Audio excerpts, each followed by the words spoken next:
प्राचीन समय में विद्यार्थी गुरुकुल में रहकर ही पढ़ा करते थे। बच्चे को शिक्षा ग्रहण करने के लिए गुरुकुल में भेजा जाता था। बच्चे गुरुकुल में गुरु के सानिध्य में आश्रम की देखभाल किया करते थे और अध्ययन भी किया करते थे। वृद्धराज को भी सभी की तरह गुरुकुल भेज दिया गया। वहां आश्रम में अपने साथियों के साथ घुलने मिलने लगा, लेकिन वह पढ़ने में बहुत ही कमजोर था। गुरुजी की कोई भी बात उसके बहुत कम समझ में आती थी।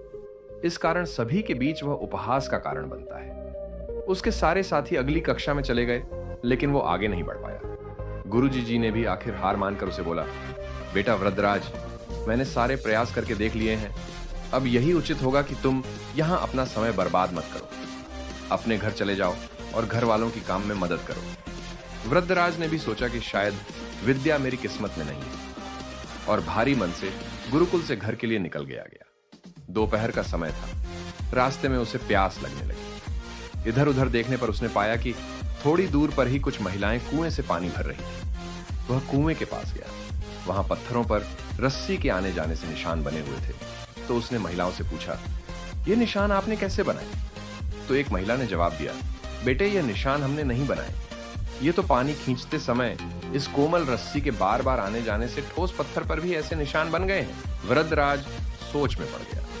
उसने विचार किया कि जब एक कोमल से रस्सी के बार बार आने जाने से एक ठोस पत्थर पर गहरे निशान बन सकते हैं, तो निरंतर अभ्यास से मैं विद्या ग्रहण क्यों नहीं कर सकता?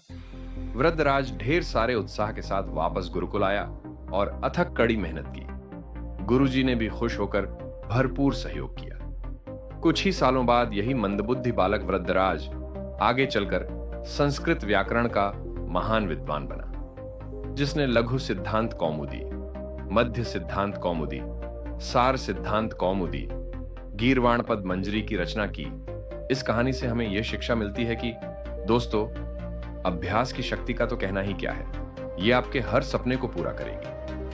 अभ्यास बहुत जरूरी है, चाहे वो खेल में हो या पढ़ाई में या किसी और चीज में। बिना अभ्यास के आप सफल नहीं हो सकते हो। अगर आप बिना अभ्यास के केवल किस्मत के भरोसे बैठे रहोगे, तो आखिर में आपको पछतावे के सिवा और कुछ हाथ नहीं लगेगा। इसलिए अभ्यास के साथ धैर्य, परिश्रम और लगन रखकर आप अपनी मंजिल को पाने के लिए जुट जाएं।